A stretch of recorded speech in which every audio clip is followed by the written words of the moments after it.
नमस्कार दोस्तों, आप सभी का स्वागत है टू डू आईएएस में। देखिए, आज का जो टॉपिक है वो है अफ्रीका की नदी। जो अफ्रीका कंटिनेंट चल रहा है मैपिंग में, तो अफ्रीका की कौन कौन सी नदी है, उन्हीं नदियों पे आज फोकस करेंगे। सबसे पहला जो प्रमुख नदी है, बोलना है इथोपिया हाईलैंड में निकलने वाली ब्लू नील। और एक और नदी है ब्लू नील के साथ व्हाइट नील, ये दोनों मिलके एक नील नदी बनाते हैं। अर्थात पहला नदी है, जो नदी है पहला बोलेंगे नील नदी।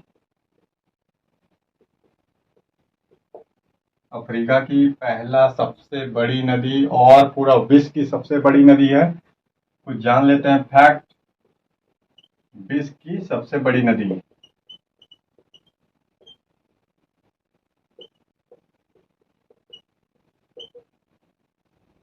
लंबाई कितनी है नील नदी की, बोलेंगे 6,650 किलोमीटर। कहाँ से निकलती है, ये इथोपिया हाईलैंड है, यहाँ पे है ताना झील। यहाँ से निकलती है ब्लू नील। दो नील है, एक है ब्लू नील और एक है व्हाइट नील। ये है विक्टोरिया झील, दोनों झील से निकल रही है। एक है ताना झील, एक है विक्टोरिया झील। देखिए, ये पूरा इलाका क्या है, इथोपिया हाईलैंड है। विक्टोरिया झील से निकलती है व्हाइट नील। अर्थात नील नदी, दो नदी नील की सहायक नदी है दोनों। ब्लू नील और व्हाइट नील, ये दोनों मिलते हैं खार्तूम में। यहाँ पे जगह है खार्तूम, सूडान की राजधानी है खार्तूम। तो खार्तूम सूडान की राजधानी है, जहाँ पे दोनों नील मिल जाते हैं। इसके बाद धीरे धीरे ऐसे करके आगे गुजर रही है और डेल्टा बनाते हुए इस इलाके में गिर रही है। कौन सा क्षेत्र है, बोलेंगे भूमध्य सागर। भूमध्य सागर कितने किलोमीटर की, 6,650 किलोमीटर की नदी है। विश्व की सबसे बड़ी नदी है। और ये जो गुजर रही है पूरा इलाका है मरुस्थल क्षेत्र है। कौन सा मरुस्थल है ये पूरा, तो बोलेंगे सहारा मरुस्थल। तो सहारा मरुस्थल से गुजर रही है नदी, बारहमासी नदी है, हमेशा पानी रहते हैं। पानी का क्या कारण है, तो बोलना इथोपिया हाईलैंड वाला जो क्षेत्र है ये पूरा, इसमें भारी वर्षा होते हैं। तो वर्षा के कारण क्या रहता है, हमेशा जल बने रहते हैं। जैसे ताना झील में हमेशा जल रहेंगे, विक्टोरिया झील में हमेशा जल रहेंगे। इस विक्टोरिया झील को देख लीजिए थोड़ा सा। विक्टोरिया झील जो है अफ्रीका की सबसे बड़ी झील है। अफ्रीका की बोलना है आपको सबसे बड़ी झील है विक्टोरिया झील। और 3 कंट्रियां पड़ती है ये। कौन कौन सी 3 कंट्री है, बोलेंगे युगांडा, केन्या और तंजानिया। तो अफ्रीका की सबसे बड़ी झील है विक्टोरिया झील है, जो ग्रेट रिफ्ट वैली दोनों ब्रांचों के बीच में है। न कि ग्रेट रिफ्ट वैली में है, अर्थात जो ग्रेट रिफ्ट वैली है उसके बीच में स्थित है। और इससे विषुवत रेखा गुजरती है। ऐसे करेंगे विषुवत रेखा या भूमध्य रेखा, जिससे पास हुई है 0 डिग्री अक्षांश की रेखा। तो पूरा इलाके में हमेशा जल बना रहता है, 12 महीना जल रहते हैं। मरुस्थल क्षेत्र से गुजर रही है। और इसी के किनारे जो पूरा मिस्र की सभ्यता जन्म ली थी। देखिए, मिस्र की सभ्यता बहुत पुरानी सभ्यताओं में से एक है। जैसे भारत में हड़प्पा सिंधु सभ्यता पढ़ते हैं, उसी के समकालीन है मिस्र की सभ्यता। मिस्र को बोला जाता है नील नदी की देन। तो मिस्र की सभ्यता अर्थात नील नदी के कारण ही यहाँ पे सभ्यता उत्पन्न हुई थी। जो पूरा नील नदी है, इसी के कोस्ट पे, तट के पास जनसंख्या निवास करती है, न कि मरुस्थल में। अर्थात जो नदी है, नदी के कोस्ट में 60 से 100 किलोमीटर तक रेंज बना लेंगे कि जनसंख्या निवास कर रही है, या सिटी होंगे, एग्रीकल्चर होंगे। क्योंकि पूरा इलाका तो मरुस्थल है।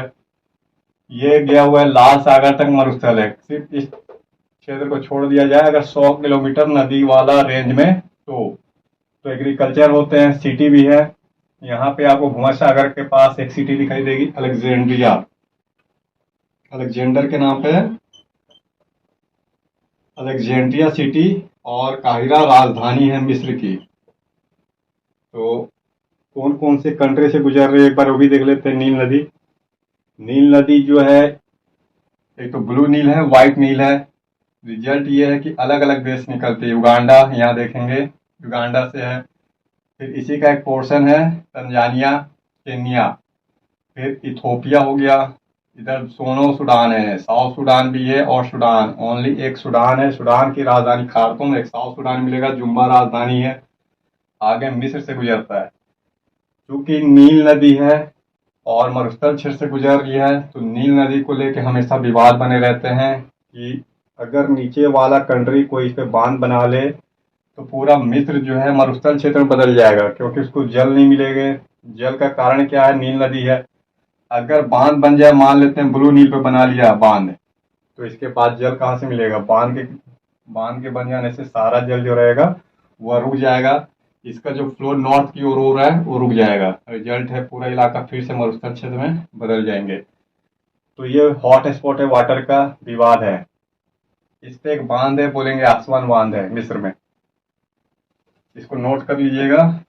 कुछ फैक्ट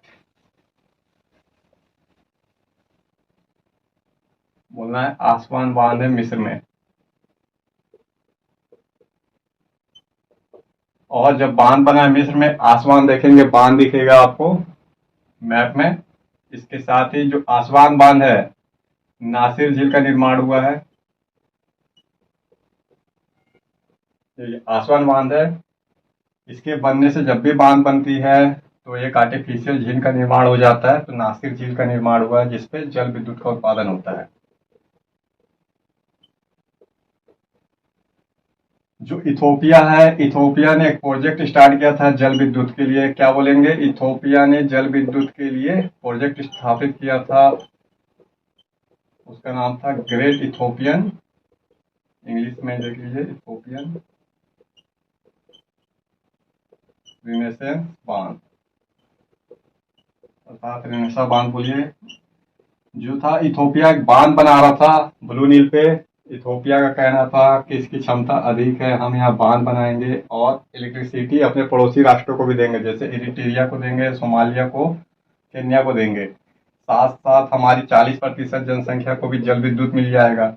रिजल्ट, इसने बांध निर्माण का काम शुरुआत कर दिया। 12 साल से बांध बन रहे हैं, $4.2 बिलियन का प्रोजेक्ट है, लेकिन बांध बने नहीं। रिजल्ट, ये विवाद उत्पन्न हो गया, मिस्र से लेके सूडान एक प्रेशर बनाए, को रोकिए आप, अगर बांध बनेगा तो जल संकट उत्पन्न होगा, नदी में जल की मात्रा कम हो जाएगी। तो देखना अभी प्रोजेक्ट को लेके क्या सहमति बनती है, लेकिन ग्रेट इथोपियन रिनेस बांध को लेके एक डिस्प्यूट है। तो ये है नील नदी के बारे में फैक्ट। गिरती कहाँ है? बोलेंगे भूमध्य सागर में गिरती है। नील नदी डेल्टा ही बनाती है, ये भी याद रखना है, डेल्टा बनाती है। और कृषि की बात कर लो तो बोलना है कपास की कृषि होती है। बड़े बड़े कपास है, विश्व के सबसे टॉप क्वालिटी के जो कपास हैं, जिससे सूती बनता है, बाद में कपड़े बनते हैं कपास का, ये नील नदी के क्षेत्र में होता है। और गेहूं भी होते हैं।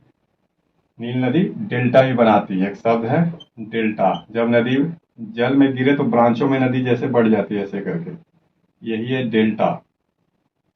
नदी सीधा ना बह के ब्रांचों में बढ़ती है। तो अफ्रीका की नील नदी। अब दूसरी नदी देख लेते हैं, जो है अफ्रीका की सेकंड महत्वपूर्ण नदी, उसका नाम है, बोलेंगे आप, कांगो या जायरे नदी। पहले जायरे नाम था, अब कांगो नाम है, तो उसको भी देख लेते हैं एक बार।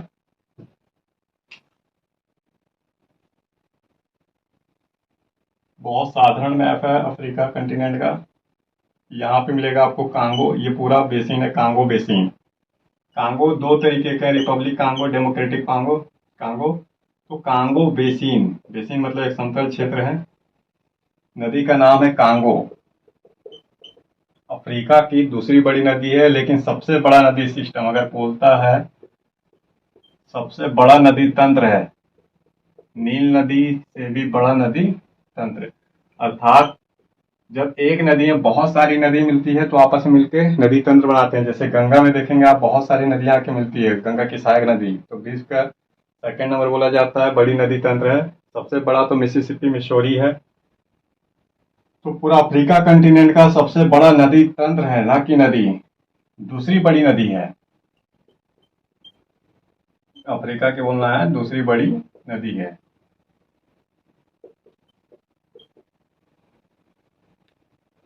जो कांगो है, देखिए इसमें बहुत सारी नदी है, निकलती कहाँ से है एग्जैक्ट कांगो से पता नहीं है कि कहाँ से निकलती है, लेकिन ये अनुमान है कटंगा के पठार से निकल रही है।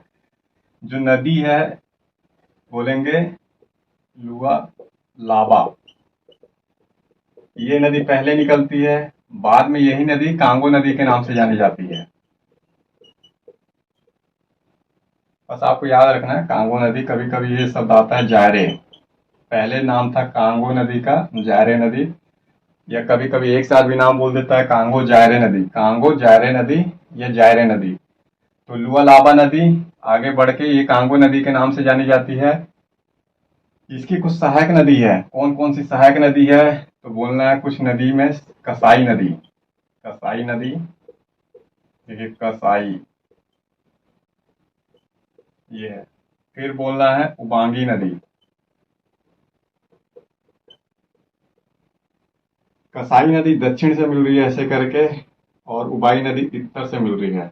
इसमें से कसाई नदी जो है ये इंपॉर्टेंट है। जो कसाई नदी है इसके नदी क्षेत्र में, अर्थात जो क्षेत्र है कसाई नदी का पूरा एक बेल्ट ये वाला पूरा रीजन, ये हीरा प्रोडक्शन के लिए जाना जाता है। हीरा है, ये हीरा बेल्जियम को जाते हैं, बेल्जियम का 60% हीरा, बोलना है 60% हीरा कहाँ से मिल रहा है, कसाई नदी क्षेत्र से ही मिलता है। तो हीरे का प्रोडक्शन होता है कसाई नदी में, ये वाला क्षेत्र है। ऊपर में उबांगी नदी है, जो दिख रहा है आपको उबांगी नदी, ये कांगो में मिलेगा, और ये जो कांगो डेमोक्रेटिक है। गिरती कहाँ है, बोलना है अटलांटिक महासागर में गिरती है, अटलांटिक महासागर में। ऑलमोस्ट 4600 किलोमीटर के रेंज में नदी है, 4600 किलोमीटर का नदी है, अटलांटिक महासागर में गिरती है। इसमें एक जनजाति रहती है, इसका नाम आपको याद करना है पिग्मी जनजाति। बहुत ही छोटी जनजाति होती है, इनका कद बहुत ही छोटा होता है, लेकिन खाने में बहुत अधिक खाते हैं, इनका खुराक बहुत अधिक होता है। पिग्मी जनजाति छोटे कद के हैं, कुशल शिकारी होते हैं, आदिम जनजाति है, लेकिन ये खाने में बहुत ही आगे हैं, अर्थात एक्सपर्ट हैं। बड़े बड़े हाथियों को भी ये व्यंजन के रूप में इस्तेमाल कर लेते हैं शिकार करके, तो कुशल शिकारी भी है। बोला जाता है अगर 10 पिग्मी मिल जाए तो एक हाथी का शिकार करके और उसे डाइजेस्ट भी कर सकते हैं, पचा भी सकते हैं।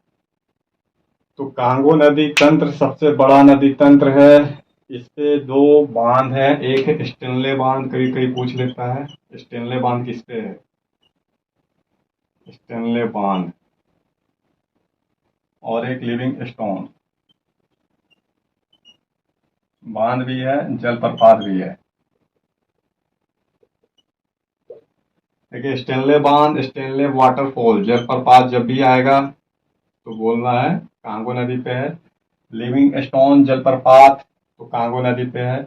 लिविंग स्टोन एक खोजकर्ता थे जिन्होंने कांगो की खोज की थी और पूरा कांगो तंत्र के बारे में बताया था, तो उन्हीं के नाम पे लिविंग स्टोन। इसी तरीके से स्टेनले है तो स्टेनले बांध यहाँ मिलेगा आपको, लिविंग स्टोन भी इसी में मिलेंगे। तो ये है आपका कांगो लुआ लाबा नदी, इसको याद रखिए जो बाद में कांगो कहलाता है। और पिग्मी जनजाति को याद करिएगा, अलग से थोड़ा सा नोट से बनाइएगा, पिग्मी जनजाति।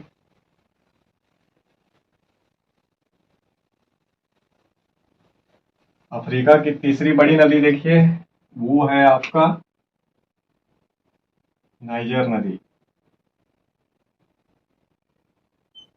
यहाँ मिलेगा आपको ऐसे करके नाइजर नदी। कौन सी नदी है, नाइजर। नाइजर एक कंट्री का भी नाम है। फुंटा डी जालोन से निकलती है, पहाड़ी है फूटा डी जालोन, या गिन्नी हाईलैंड बोल सकते हैं वहां पे, गिन्नी हाईलैंड। देखिए यहाँ पे फुटा डी जालोन है, यहाँ से निकलती है, फिर एक बकराकार रूप धारण करती है, माली नाइजर नाइजीरिया से होके अंत में गिन्नी की खाड़ी में गिरती है। गिन्नी की खाड़ी अपने पायरेट्स के लिए जाना जाता है, जहाजों का अपहरण होता है गिन्नी की खाड़ी में। कहाँ पे गिरती है तो नाइजीरिया के पास जो गिन्नी है, गिन्नी की खाड़ी में गिर रही है। कौन सी नदी है, नाइजर नदी। काफी साफ नदी है, लेकिन इस पे तेल का परिवहन होता है। तेल और कोयले का, मोस्टली तेल का, पाम ऑयल का, पाम ऑयल। नाइजर है, इसकी राजधानी नियामे है, नियामे राजधानी, इसी के किनारे मिलेगा आपको। इसी तरीके से माली, बमाको राजधानी है, बमाको राजधानी है माली की, ये भी मिलेंगे नाइजर नदी के किनारे। यहाँ पे माली ऐसे करके मिलेगा, पड़ोसी है नाइजर, और ये नाइजीरिया। नाइजीरिया का एक बंदरगाह है port Harcourt, port Harcourt. Port Harcourt के पास गिनी की खाड़ी में गिर जाती है। तो नाइजर नदी है, ये भी डेल्टा बनाती है। कांगो नदी डेल्टा नहीं बनाती है, देखेंगे कांगो नदी सीधा गिर जा रही है। तो नाइजर नदी अफ्रीका की तीसरी बड़ी नदी है, ऑलमोस्ट बोलेंगे 4200 किलोमीटर की लंबाई है। एग्जैक्ट तो नहीं बताऊंगा मैं आपको, क्योंकि एग्जैक्ट से कंफ्यूजन होता है, रेंज में आएगा एग्जाम में जब भी आता है, अनुमान लग जाता है कि नील नदी बड़ी है, कांगो बड़ी है, या फिर नाइजर नदी। तो लंबाई अगर ऐसे भी लगातार आप बनाएंगे, कांगो का 4600 और इसका 4200, ऐसे तो 400 किलोमीटर का काफी लंबा रेंज हो जाता है।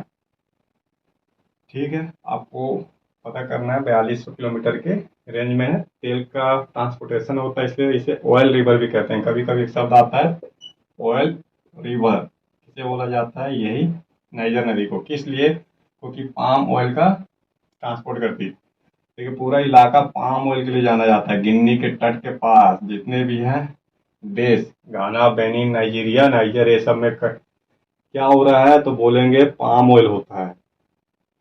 तो ये है कुछ फैक्ट नाइजर नदी के बारे में।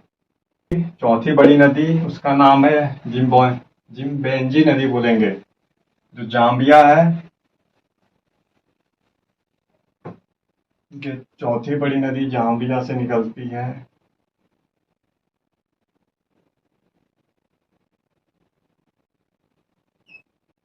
ये मिलेगा ऐसे करके, जो गिर रही है आपका हिंद महासागर में। कौन सी नदी गिर रही है हिंद महासागर में? अफ्रीका की, तो बोलना है जिम्बेंजी नदी। जिम्बेंजी कहाँ से निकलती है? बोलेंगे कटंगा के पठार से निकलती है। कटंगा के पठार से एक नदी निकल रही है, उस नदी का नाम है जिम्बेंजी नदी। अफ्रीका की चौथी बड़ी नदी है, गिरती है हिंद महासागर में।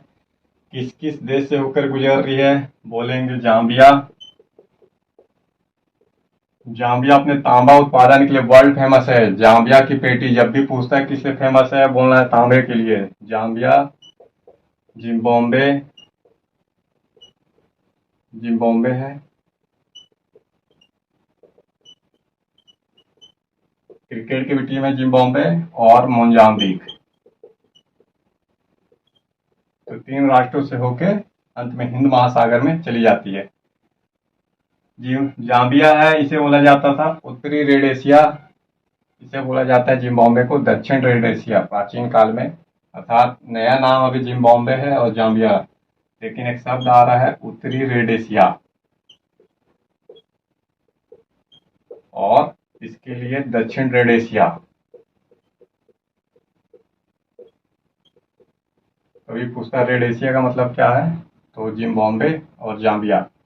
जाम्बिया को लिखिए उत्तरी रेड एशिया, जिम्बाब्वे को दक्षिण रेड एशिया।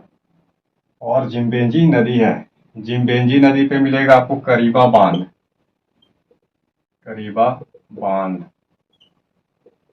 सेकंड, इस पे बोले आपको विक्टोरिया जलप्रपात मिलते हैं। विक्टोरिया झील नहीं, विक्टोरिया जलप्रपात। करीबा बांध और विक्टोरिया जलप्रपात अगर आप देखेंगे, इन्हीं दोनों राष्ट्रों के बीच बाउंड्री बनाता है। अर्थात एक साइड जिम्बाब्वे और एक साइड जाम्बिया, तो दोनों के बीच ये बनाता है। दक्षिण में जिम्बाब्वे, उत्तर में जाम्बिया है। तो कटंगा के पठार से निकल रही है, करीबा बांध यहीं मिलेगा, तो विक्टोरिया जलप्रपात भी यहीं मिलेगा। अंत में कहाँ जा रहा है, ये गिर रहा है, बोलेंगे मोजाम्बिक से होता हुआ हिंद महासागर में सीधा सीधा चला जाता है। तो डेल्टा भी नहीं बनाता है, चौथी बड़ी नदी है। अब बच रहा है आपका कुछ इम्पोर्टेंट छोटी नदी, कभी कभी पूछ लेता है।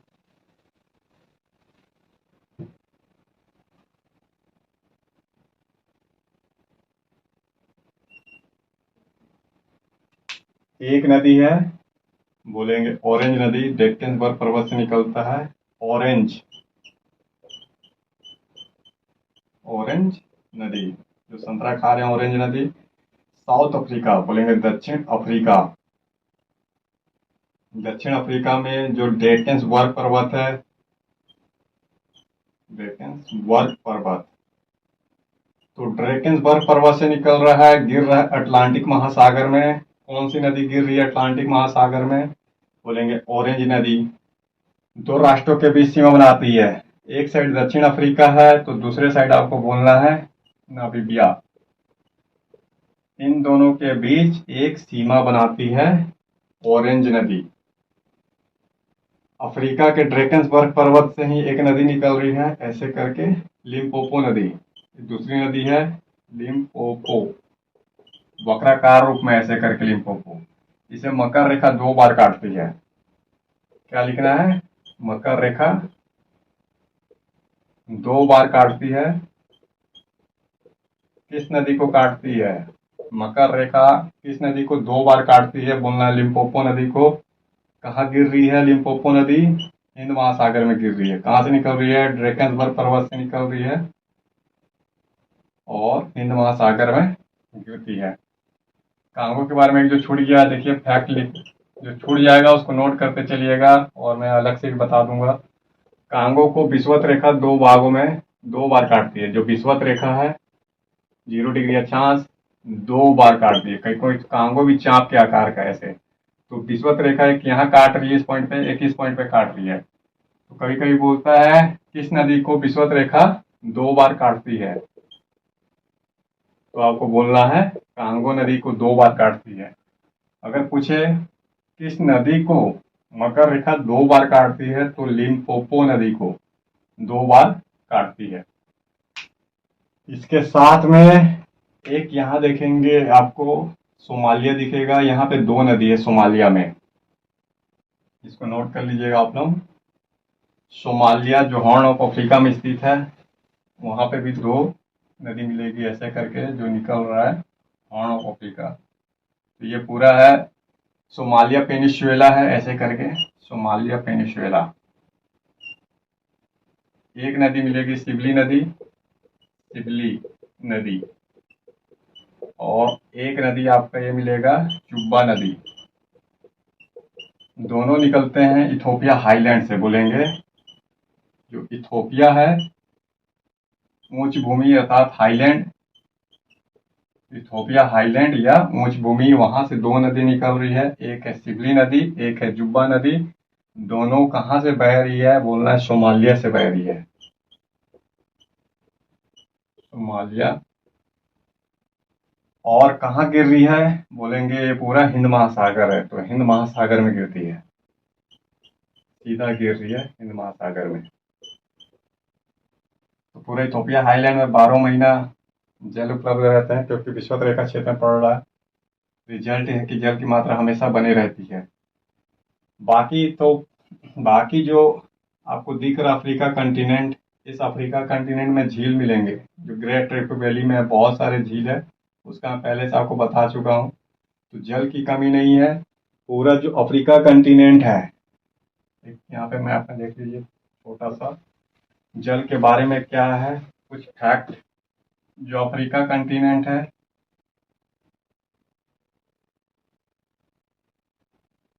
अफ्रीका कंटिनेंट में कांगो नदी की जल विद्युत क्षमता सर्वाधिक है। अगर कांगो नदी की बात करें तो सर्वाधिक हाइड्रो इलेक्ट्रिसिटी पावर का कैपेसिटी है, विश्व का 13% जल विद्युत पैदा करता है, और 1/3 क्षमता है जल विद्युत का। इतनी इसके पास इलेक्ट्रिसिटी है, अगर सही तरीके से टेक्नोलॉजी का इस्तेमाल करके अगर पैसे का इस्तेमाल किया जाए तो इसके पास जल विद्युत की असीम क्षमता है। पूरा जल विद्युत का सप्लाई अपने अड़ोसी पड़ोसी राष्ट्रों को कर सकता है। और जो लाइट की कमी पड़ी अफ्रीका कंटिनेंट में, उद्योग हो, कृषि हो, घर को जल चाहिए, सॉरी विद्युत चाहिए रहता है, ना कि जल। जल सेकेंड नंबर। देखिए पूरा इतनी कैपेसिटी है कि जो जल है, जल विद्युत का उत्पादन हो सकता है। घर, सिंचाई और उद्योगों को जल विद्युत मिल सकते हैं। क्या बोलेंगे, उद्योगों को। लेकिन पैसे की कमी है, रिजल्ट है सही तरीके से जल विद्युत का प्रोडक्शन नहीं हो रहा। दूसरा ये वाला इलाका है इथोपिया हाईलैंड, और फिर ये पूरा वाला बेल्ट है, तो जल विद्युत तो है, ये कैपेसिटी काफ़ी है। बाकी पूरा अफ्रीका का जो उत्तरी पोर्शन दिख रहा है, ये मरुस्थल क्षेत्र है, कोई विशेष जल नहीं मिलेंगे यहाँ पे, जल की कमी रहती है। कालाहारी मरुस्थल बीच में, यहाँ भी जल की कमी रहती है। तो सिर्फ अफ्रीका के पठार में ही जल की असीम विद्युत क्षमता है। बस आज के लिए इतना ही। तब तक के लिए बने रहिए टुडू आइएएस में, देखते रहिए और चैनल को लाइक और सब्सक्राइब जरूर करिए।